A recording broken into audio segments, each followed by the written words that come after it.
Lions fans, game just wrapped. Lions win 24-9 against Tampa Bay Buccaneers.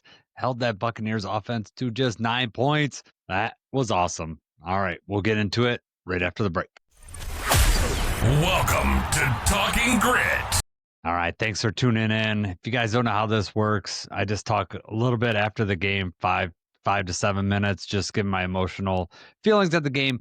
Jacob and I will be on, give a full podcast breakdown on Tuesday night at 9 p.m. live on YouTube. Please join us. Hit the like and subscribe. We'd be glad to have you listen to us. The defense played their butts off. The secondary, very good coverage. Baker didn't have very much room to throw. When he did have room to throw, the rusher was getting there and altering his throws. Baker did not have his best night at all. Missed quite a few throws, but I really feel like our pass rush was getting to him and just hurrying some throws, and he did not run at all. So we bottled him up really, really well. And then when he did manage to get a pass off, the defense tackled. Not a lot of yards after catch. There was one on the last drive that Tampa had that they busted through and got like 20 or 30 yards after the catch, and then we ended up getting a fourth down, turnover down to Nick very next set of plays. So they played really, really well, and Mullet getting an interception. I mean, guy was on the street a couple weeks ago. He's just coming in and playing. It's insane. Rocky Scene, I really feel like he's cramping up a lot. Maybe he's just not used to playing 60 snaps. And I don't know how Hutch did what he did on that last drive. 15 plays, and they went down and they got him on a turnover downs. I know he didn't have a sack in this game, but he did force, a late holding penalty, lots of altered throws. They were giving him so much pressure. And Lee McNeil really, really showed out, especially at the beginning of the game. I think he ended up with like over 40 snaps, which is crazy in his first game, right? He hasn't played in like, a little less than a year, and he came into 45 snaps. I really look forward to seeing him grow. Didn't seem to have too much rust on him from coming off the ACL injury. So that's really awesome. Look forward to seeing how that goes. The offense, we could talk about it, on the surface, disappointing that we didn't get more points, right? I mean, the game should not have been even this close. We should have been up by at least two more scores, in my opinion.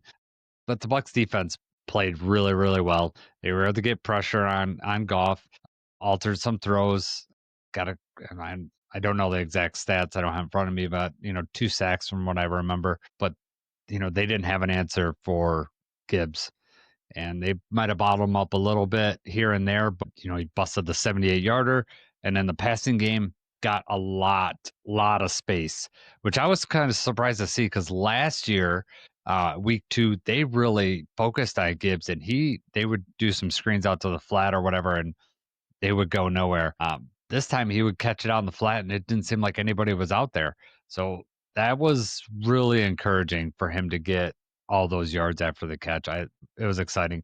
I know Penei Sewell is probably kicking himself for missing the block on Woodfield out there, but luckily Gibbs just ran it in after that. So that was great. I don't know. Mike Evans being out hurts. That sucks for them. I feel bad. I don't like seeing players get injured like that, especially a great player. We could see this team again. I mean, their defense was put in the Bucs defense was put in a really bad position a lot of the game, and they held us. But I just can't say enough of Nick Whiteside had the game of his life. It was amazing. Mullet with the pick, and then Amik Robertson punch out.